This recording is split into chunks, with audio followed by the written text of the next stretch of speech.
If they were to leave, what are the options? If Texas OU were to up and leave tomorrow, what's left for the Big 12? Well, let's not fold the conference just yet. They will obviously have to drop down from being a Power Five conference. We go down to what? Would it be better than the AAC? How about the Mountain West Conference? Are they better than the Sun Belt or the Conference USA? Let's see. First, let's look at four schools that have a chance to replace or replace the spot. There you go. Of Oklahoma and Texas. Of course, there's also Boise State. Like Boise State has been one of the few that has always been talked about when it comes to expansion, especially in the northwest. Um, the football team appears to be ready to make a move from the Mountain West to a rebuilding Power Five conference. Of course, if OU and Texas leaves, it no longer will be a Power Five. But I think for these additions, it could be ranked higher than the ACC. That's right, AAC, the American Athletic Conference. So there will be the sixth biggest conference. But as we've seen before, teams like Boise always seem to win in a New Year's Six Bowl. So the tradition is there. The fan base is there. Once again, with them in Montana, you will have a built-in rival. There used to be rivals before Boise moved up from the FCS ranks to the FBS. They also have built-in rivals with the Pac-10 or Pac-12. I'm sorry, with Oregon State. So you have them fighting for control of the region, which will help you out when it comes to TV ratings. I don't think West Virginia will continue to be an asset. This is just a wild guess of what could happen. What are the options out there for the Big 12 if and when Oklahoma and Texas leaves? Boise is a great option. But of course, you can't have Boise without BYU.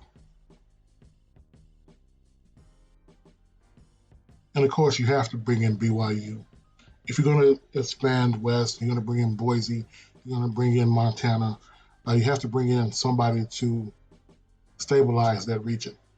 BYU does have history. BYU does have Heisman Trophy winners. BYU does have a national championship. They will help you with ratings, especially in that region.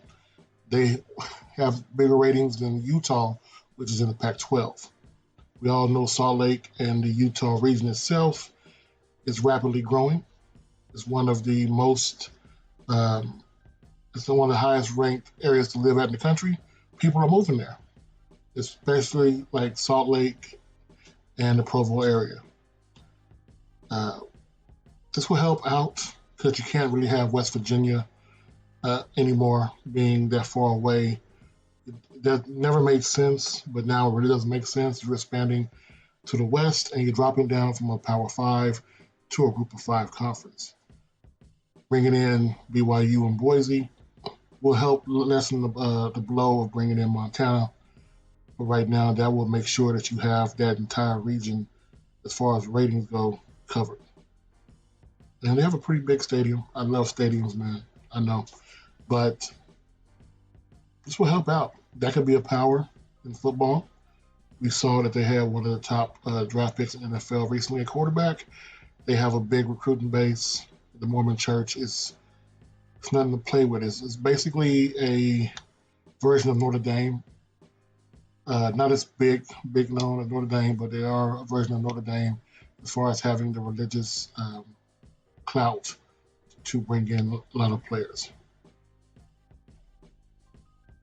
Of course, do you want to start from scratch? Start from the beginning, start all over. This is one of those FCS teams that are primed and ready. They have facilities that will match most lower FBS schools, i.e. Sun Belt Conference USA. They used to be in the Pac-10 back in the day. Now I know Montana is not really a big market, but when it comes to controlling the region, you would have the only, well, including Boise and BYU, you would have really the only schools in the Big Sky in the FBS. I'm not counting Wyoming. But I mean, honestly, Montana's a good option if they wanted to start over and be a lower conference until they build up to get back to where they need to be.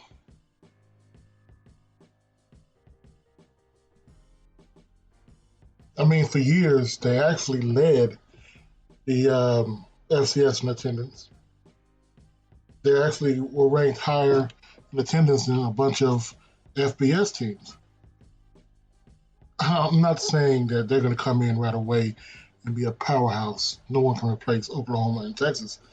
But if the Big 12 wants to remain a conference, they got to stretch out. And this can definitely be an option. As you can see, 25,000 strong. They can easily upscale this to 30 to 34. And they will have the only Division One or FBS team in the region. And the views are just immaculate, man. I've been there before. Those views are spectacular, except in the wintertime. There will definitely be a home advantage if UTSA had to go up there and play in the winter.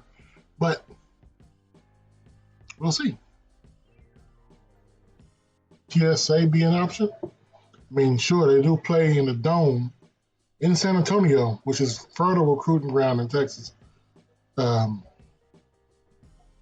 We have the only Dome stadium in the state, which is great, something that UT can't suggest.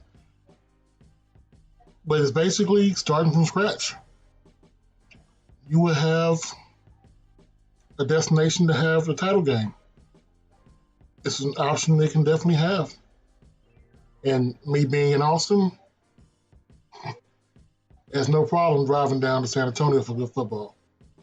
UTSA is basically a brand new school, but you can't knock location.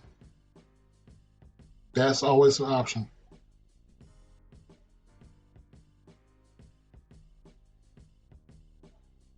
Of course, all of this is mute. None of this matters if they don't get Houston. Without Houston, all of this is blank. But of course, none of this will make any difference if you don't have one school, U of H. When you're going to have Texas, you're going to have LSU, you're going to have A&M, of course, Alabama and Auburn fighting over this region, which is one of the most fertile regions in the country for football. Tom Herman once said you can go outside the gates in Houston and throw a football and hit a four-star. Tom Herman turned the U of H into a powerhouse in the making within 3 years. It was so scary that UT took him before the Big 12 took U of H. so this is what you need. You're going to need to get a foothold in Houston. Sure, they play at Robinson Stadium, but you can always play a home game at NRG. We've seen it before when they beat up on Oklahoma at NRG. The city is behind them 100% if they play top-notch talent or top-notch games. So I think this is a possibility, but you need, if you can't get Houston, nothing else matters right now. They're the fourth largest city. They have a huge TV market. You have a foothold in the most fertile recruiting ground in the state of Texas, which is one of the most fertile recruiting grounds in the country. You need to have U of H for any of this to even go through. I know the video is shaky. Give me some credit. I was a little tired. But seriously, this, in order for it to go, if Texas and Oklahoma leaves, and you don't have University of Houston coming in, Nothing else you do matters. All right, getting busy.